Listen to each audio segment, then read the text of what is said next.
Good afternoon, everyone. Trevor Thompson, TNT Pressure Cleaning.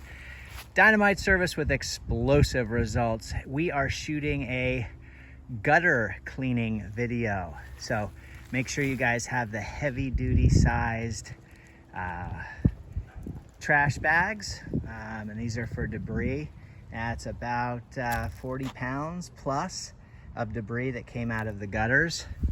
Morning, everybody. I want to show you kind of what I do here and show you some of the things that I use. So what we do is get up there and decide whether or not to blow out the gutters from all the dry crunchy stuff and then demuck, or go straight into the demucking process. In this particular case, because of the rains the last couple of days, the leaves were really wet. So I didn't want to slop all that stuff down on their driveway. I'm going to show you what we're shooting. We are going to do the back, the super gutter, as well as the pool enclosure on another date, but they're having some repairs done to this area and through here. And as you can see, these are going to have to be replaced.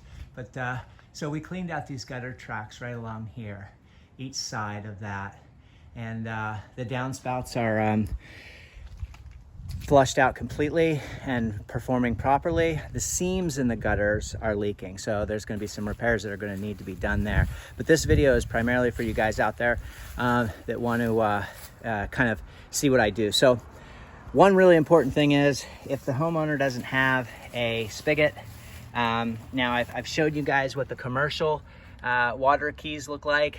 Make sure you have a pair of channel locks on board, and that way you can open up your spigot there. And we've run 100 feet of Flexzilla, which obviously we didn't need all 100 feet. We're using the handy dandy barbecue tongs. They are a great tool to use to clean out gutters. And in here, I have mixed up a concoction. I'm gonna add a little water to this. And this is an algicide and a fungicide, an aluminum brightener, and a really fancy surfactant that will allow me to really remove some of that dirt and grime that's in there, brighten up those gutters, make them look real pretty, and give a fresh scent to the area prior to it being cleaned. So I'm gonna go ahead and hook that onto my belt, and I'm gonna go ahead and climb up the ladder, and I'm gonna show you guys what this looks like. So come on up with me. We're gonna walk the ladder. I make sure to put my ladder, because this isn't a safety ladder, I make sure to put it on the outside of the flashing, up against the shingles, and I run the metal bar straight across. That way your pressure points aren't digging in to, you don't wanna make any marks on their flashing. So I run this up against here. Now, if I had to put it on a real solid angle, I could put a towel in between there.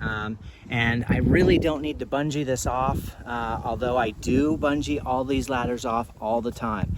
And the reason I do that is because if I pull this hose and it knocks this ladder off, I gotta jump off here. Ladder safeties are very, very important to have. Ladder safety bars, and we do use those on larger jobs. This is a very small job. This roof is less than 12 feet, and it's just an easy access for me without having to do all that.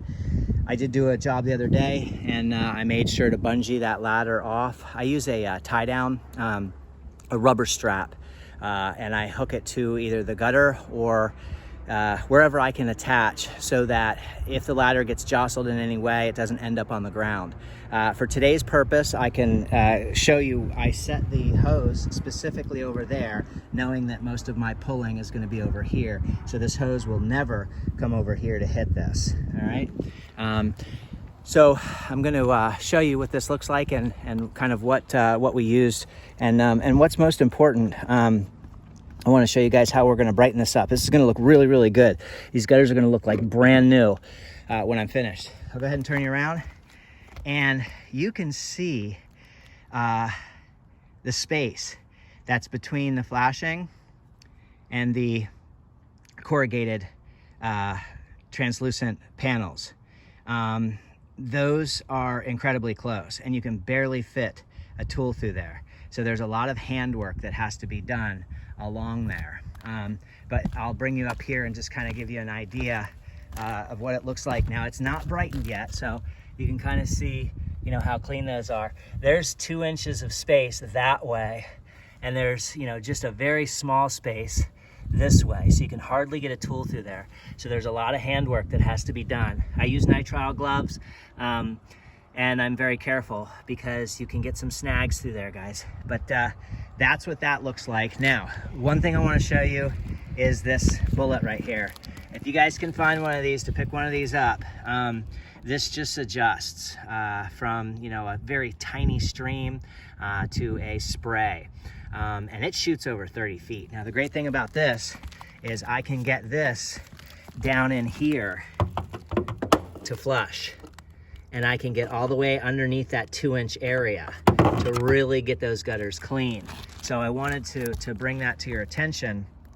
The Flexzilla is a great hose, but this little nozzle right here, this bullet, unlike a hand sprayer, really allows you to snake into places that you otherwise wouldn't be able to snake into. Hope everyone's having a great day. It's a beautiful, sunny day here in Central Florida, and we are just enjoying and passionate about what we're doing. I got to get back to work. Have a great day, everyone. TNT Pressure Cleaning.